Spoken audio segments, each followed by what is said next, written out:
E olha só, no Espírito Santo tem uma família que está vivendo um momento de terror. Está ameaçada de despejo da sua propriedade rural. É em São Mateus que esse episódio está acontecendo e o INCRA deu aí até meados de fevereiro para a desocupação da área onde tem uma família, que são os Betim, que trabalham há mais de meio século ali, onde já tem até netos atuando. E vamos conversar agora com o deputado federal Evair de Mello para falarmos um pouquinho sobre esta situação. Evair, boa tarde, obrigada pelo atendimento, disponibilidade para com sucesso no campo. Boa tarde, obrigado pela oportunidade. E mais uma cena lamentável, né, da irresponsabilidade desse governo para com o direito de propriedade. Esse processo, que tem início em 2010, portanto, o último ano do governo Lula, dos mandatos anteriores, muitas coisas foram feitas no apagar das luzes, entre elas, o início dessa desapropriação injusta e incorreta dessa família que está há mais de meio século nessa terra e, naturalmente, motivado localmente por movimentos políticos de sindicato ou de partidos políticos que simplesmente querem fazer o enfrentamento ao direito de propriedade e às propriedades produtivas. Essa região é muito produtiva. É o norte capixaba, especialmente São Mateus, que é bem próximo quase ao sul da Bahia, uma região muito próxima para café, para cacau, para pimenta, é terra boa e de um povo trabalhador. Mas também tem a presença aqui, até contaminado um pouco por esse sul da Bahia também, que é outra infestação de invasores de terra. O INCRA, de uma forma injusta, então inicia esse processo de desapropriação dessa propriedade.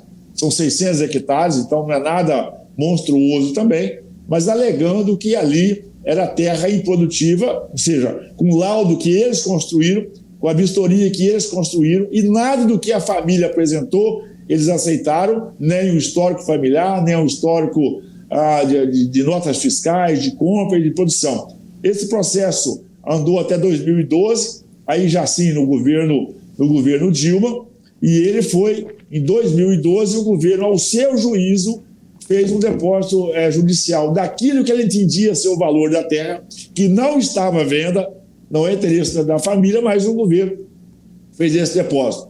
No governo Temer, governo Bolsonaro, esse processo começou a ser reavaliado, caminhando inclusive para uma reversão, mas politicamente agora o governo Lula, pelo INCRA que tem, cooperação política ideológica, determinou então que seja cumprido aí os mandatos judiciais, deu posse ao INCRA e está pedindo que essa família, que não tem para onde ir, desaloje a propriedade até meados de fevereiro. Por isso essa nossa revolta no campo, esse nosso atendimento, teremos hoje, no meio da tarde, uma grande mobilização para sensibilizar a sociedade, agradecer o sucesso do campo por essa oportunidade, que o Brasil precisa de compreender que, infelizmente, nós somos sob a égide de um governo que não tem direito, não tem respeito à propriedade privada nesse país, muito menos com quem levanta cedo, trabalha e produz.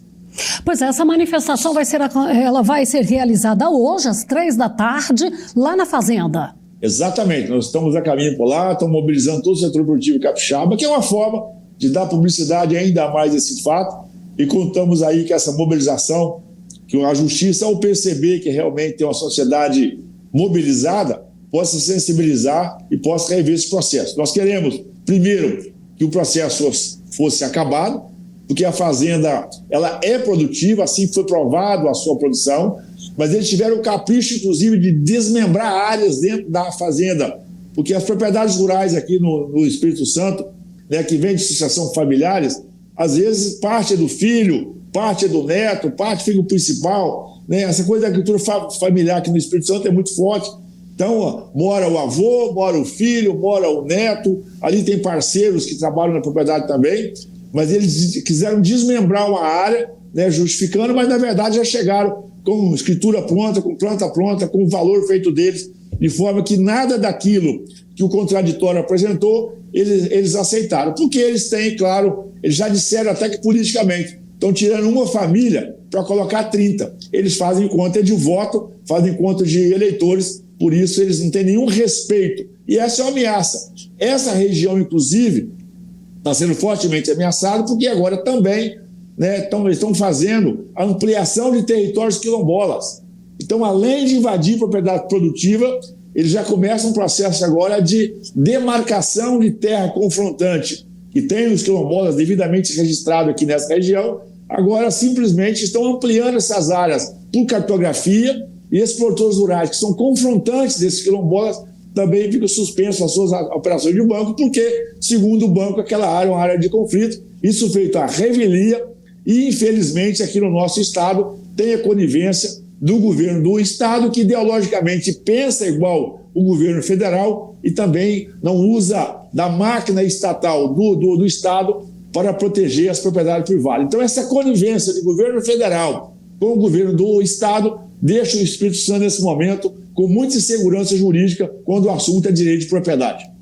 Bom, isso pelo menos aqui em Goiás nós estamos livres disso, porque já ocorreu de tentativa de invasão e antes que eles se apossassem ali daquele local, a polícia já chegou e os fez voltar no mesmo caminho, sem apagar o rastro. O governador Caiado tem sido um exemplo para o Brasil dessa defesa incondicional de propriedade, o governador Zema de Minas Gerais, governador Tarcísio em São Paulo. Mas, infelizmente, aqui no Espírito Santo, o governo socialista do atual governador Renato Casagrande, ele é conivente, ele participa, inclusive, dessas invasões, enviando os técnicos seus de diversas secretarias para apoiar esses movimentos, mas, na verdade, é um desrespeito, é um afronto ao direito de propriedade e ao respeito, inclusive, a famílias que estão há mais de meio século ou quase um século instalados já nessa região, mas, infelizmente, é um viés ideológico.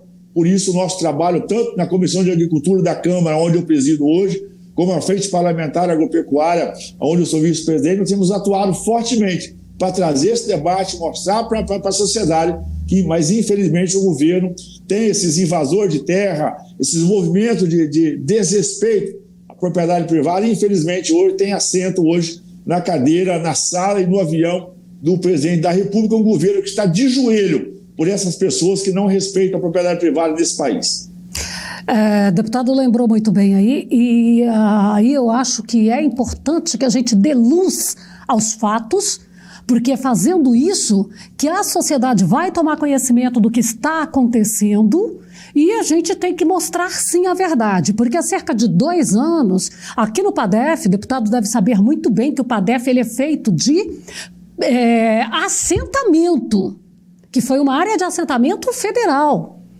E aí, os ditos sem terra do MST invadiu uma área lá com um casal de idosos e a vizinhança toda foi para lá, cercou a área e, lembrando, tudo pacificamente, ao ponto que aí a polícia veio e retirou os invasores. Mas se não fosse a pressão, isso não tinha ocorrido. Então nós temos que pressionar também. Esses movimentos como o MST, né, a Frente Nacional de Luta, ela hoje se apropriou do INCRA. Né, eles tomaram o INCRA, estão tomando os outros órgãos de governo. Na verdade, o próprio MDA hoje é ocupado por gente que pensa e tem essa índole. A FUNAI também tem gente que do viés ideológico exatamente o mesmo. Né? O governo está tomado por essa gente que não tem respeito à propriedade privada nesse país. O presidente da República que se gaba a dizer que é comunista, infelizmente parte do Supremo também entra nessa mesma linha de pensamento. Isso é muito ruim, porque isso tira a credibilidade do país. Um país sem segurança jurídica e sem respeito à propriedade privada, ele não atrai investimento, ele não atrai capital estrangeiro e muito menos tira do setor produtivo. Ele tira do setor produtivo aquela vontade de levantar cedo, preparar o terreno, botar a sua semente, fazer a colheita e gerar riqueza e produzir alimentos por esse país. É uma falácia. Eu participei efetivamente da CPI do MST, essa conversa fiada, que quem coloca alimento na mesa brasileira é o MST, que o arroz que o país consome é o MST. Isso é 0,00 nada. Não dá para 10 minutos de alimentação dos brasileiros. Quem coloca hoje alimento na mesa dos brasileiros são os agricultores familiares, sérios, corretos, que tem histórico com a propriedade, é o grande agronegócio, é esse povo que pega dinheiro emprestado, que corre risco, que enfrenta o calor, a umidade, a temperatura, a radiação, as intempéries do dia, enfrenta, às vezes, uma discussão ideológica do Ministério do Trabalho, que muitas vezes persegue injustamente, tem que cumprir o seu papel, mas tem muita perseguição injusta. E aí você pega essas regiões hoje, ninguém aguenta mais, todo mundo índio é autodeclaratório. No sul da Bahia, vizinho nosso aqui, nós temos uma indústria de índio. Está nascendo índio já está nascendo adulto. Né? Infelizmente, o Paraná também está com esse problema agora, Santa Catarina, Minas Gerais, mas tudo isso é responsabilidade de um governo federal que claramente não tem respeito à propriedade privada. Hoje é a propriedade dos Betim, amanhã pode ser a sua. Por isso que a nossa resposta, além de técnica, além das aplicações jurídicas, também tem que ser política, nas nossas eleições, saber claramente, nós possamos dar cargo a vereador, a prefeito, deputado estadual, governador, o senador ou o presidente da República, que tem um compromisso claro do respeito à propriedade privada nesse país. Deputada, é exatamente por isso, por esta colocação que você acaba de fazer, que o Sucesso no Campo traz o assunto. Porque hoje está lá na família Betim, mas amanhã está num produtor aqui de Goiás, está num produtor do Rio Grande do Sul, e como você disse ainda de índios que nascem adultos, no Sul índios estão nascendo paraguaios. O índio está nascendo paraguaios, nós inclusive já fizemos uma notificação à FUNAI e aos ministérios de competência também, não só do índio, outros ministérios, porque eles vêm naturalmente, já fazem um registro brasileiro. Eu volto a dizer, já estão nascendo de cabelo e barba, já estão nascendo de cabelo comprido, né? Vamos dizer assim, já crescido. Então, isso é uma indústria de índio. Além de ser autodeclaratório, ser indígena, é autodeclaratório, hoje a gente sabe que tem uma migração muito forte e motivado, inclusive, por políticos, por exemplo, do estado do Paraná, tem político que apoia isso. Né? O Palácio do Planalto apoia isso, tem um apoio à conivência do governo. E aí os ministérios se entranham, porque pega o Ministério do Índio, o Ministério do próprio MDA, se junta com esse Ministério da Marina Silva, eles fazem uma cortina ideológica, inclusive para poder vender a imagem do Brasil como um país que persegue os pequenos, que não respeita os tradicionais. Na verdade, a gente sabe da orquestração para a desconstrução da segurança jurídica para fazer a ocupação ideológica desse território e, naturalmente, fazer dessas pessoas os seus eleitores eternos, principalmente sustentado aí pela máquina estatal desses programas de incentivo. Então, infelizmente, hoje o INCRA ele está ocupado em todo o país, a sua superintendência, pela companheirada da ideologia do PT, do PSB, da esquerda, e não respeita a propriedade privada no país. Você viu que em São Paulo, recentemente, durante as eleições, todos eles estavam apoiando quem? O tal do Boulos, que é mundialmente conhecido, uma pessoa que ele criou o MST urbano, né, para poder a invasão de prédios, habitações e lotes urbanos. Então você percebe que eles se juntam, né, eles mudam a cor, mudam a maquiagem, mas a índole e a má índole é a mesma de sempre. Então vamos reforçar aí. Hoje, daqui a pouco, às 15h, nós estaremos na grande mobilização ali na comunidade, ali no município de São Mateus, com a família Betim. Vamos produzir material e imagens, e agradeço mais o Sucesso do Campo, e vamos passar para todo o Brasil. E volto a dizer, o Brasil produtivo tem que estar com a gente, porque hoje, como você muito bem disse, é a família Betim que está sofrendo. Imagina, eles estão sofrendo lá desde 2010. Nós estamos falando de quantos anos? Você vai perceber que são quase 15 anos. Você imagina a insegurança, né? Quase uma geração. Fica na angústia de se eu posso fazer um investimento na minha fazenda ou se eu não posso. Daqui a pouco a fazenda está deteriorada. E o grande problema é que essas famílias, que em tese vão ser assentadas lá, muitas vezes a gente não tem nenhum vínculo com a terra. Aí o governo coloca a família lá, tem que entrar com trator, com equipamento, dinheiro, e todas essas pessoas estão nos programas sociais. Todos eles que estão para ser assentados, você vai ver, eles estão no Bolsa Família, por exemplo. Além de já receber os programas sociais, agora ainda querem tomar a terra de quem está produzindo. É um debate difícil, porque, infelizmente, grande parte do judiciário, às vezes, é conivente com isso. Né? Essas famílias, muitas vezes, é gente simples, gente de pouca formação acadêmica, vamos dizer assim. Então, é gente que às vezes peca pela simplicidade. Isso faz com que quem tem má fé do lado do judiciário usa essa simplicidade para poder avançar para com o processo, exigindo dessas pessoas, inclusive, argumentações de custos, às vezes, impagáveis, gente que não tem informação para isso. Os nossos agricultores sabem produzir, sabem pegar dinheiro no banco, sabem comprar trator fiado, semente fiada, sabem levantar cedo, colher, vender e honrar seus compromissos. Não nenhum médio produtor aqui do Espírito Santo tem um grande arcabouço de advocatício para poder fazer essas suas defesas. Então ficam alegando no processo que tem erros processuais. A justiça deveria ajudar as pessoas, o Ministério Público deveria ajudar as pessoas e não trabalhar, como nesse caso, para perseguir e tirar a dignidade de uma família. Deputado, eu quero te agradecer pela participação e vou te fazer um convite aqui de público para você vir a Jataí e conhecer aqui uma propriedade em que ela foi desmembrada uma parte para um assentamento. Era para ser um assentamento modelo para o país. Foram assentadas 175 famílias.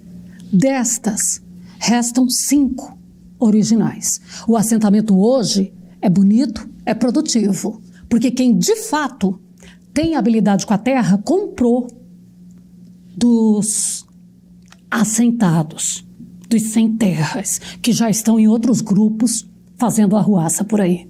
Foi por isso que no governo Bolsonaro, liderado pela ministra Tereza Cristina, mais orientação do nosso presidente, eu estava como vice-líder do governo da Câmara de Deputados, a nossa prioridade foi entregar as escrituras para quem já estava assentado. Uma vez que você entrega a escritura, você entrega a alforria, você entrega a autonomia. Muitos que não avançaram com a escritura, entregamos o CCU, que é uma espécie de certidão provisória que depois migra para a definitiva. Porque nós queríamos emancipar essas pessoas. Você de posse da escritura, você pode pegar financiamento, fazer suas parcerias, pode tocar a sua vida.